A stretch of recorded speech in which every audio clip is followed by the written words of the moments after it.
A coluna que a gente publicou hoje, Diego, hoje, 5h30 da manhã, o título é o seguinte: Novas sanções renovam cobranças para a Câmara punir Eduardo Bolsonaro.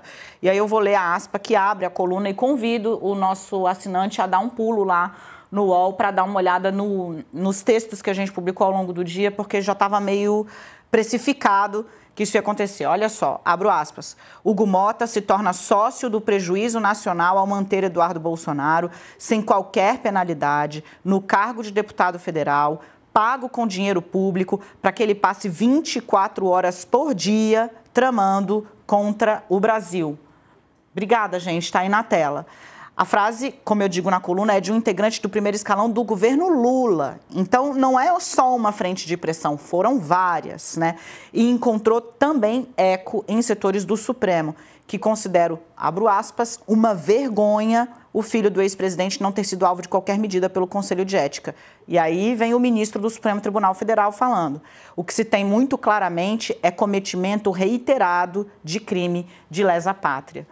Ontem, o ambiente azedou muito depois das novas sanções publicadas. A gente trouxe isso aqui na conversa, Diego, que a gente teve na edição do All News de ontem, a ponto dos ministros do Supremo dizerem: olha, se tinha disposição de ouvir, de participar, de dialogar a respeito de um eventual projeto que remodulasse penas para quem atenta contra o Estado Democrático de Direito, isso acabou.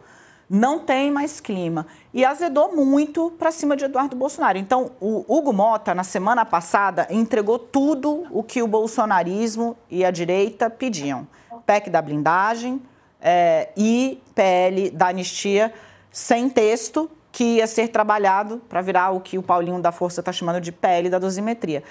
Mas a corda foi tão esticada que essa semana ele está sendo obrigado a puxar um freio e a atender os outros entes institucionais que veem o que está acontecendo e falam, de fato, né? O deputado já estourou o limite de faltas. Ele nem sequer conseguiu votar Sarza, Couto e Letícia, como Letícia sabe, a urgência do PL da anistia, porque ele não conseguiu acessar o sistema de lá, disse que estava com problema o sistema.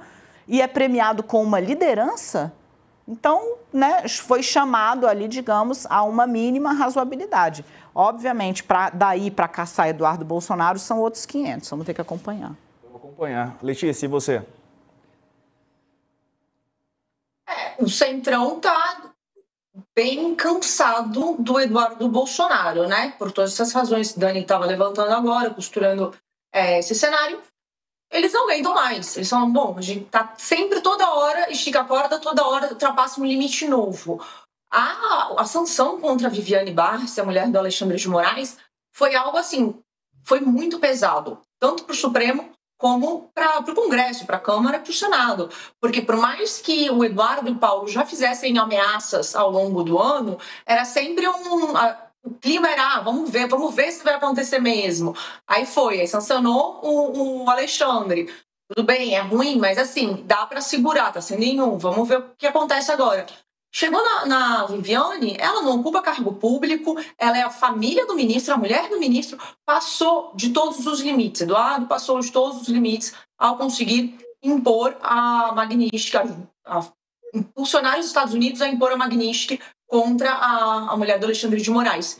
Isso é passível, um comentário pacificado aqui, tanto no Congresso como no Supremo. E aí o que acontece? No Congresso eles olham e falam, bom, a gente já estava semana passada dando um monte de recado pro Eduardo. Paulinho da Força falou de pacificação. Foi Paulinho com o Aécio Neves na casa do Temer, fizeram aquele vídeo, falaram, vamos pacificar o país, estamos construindo uma solução, um texto em conjunto com o Supremo que vai ter, no final das contas, um aval ali para o texto não ser votado e ser declarado inconstitucional ali na frente.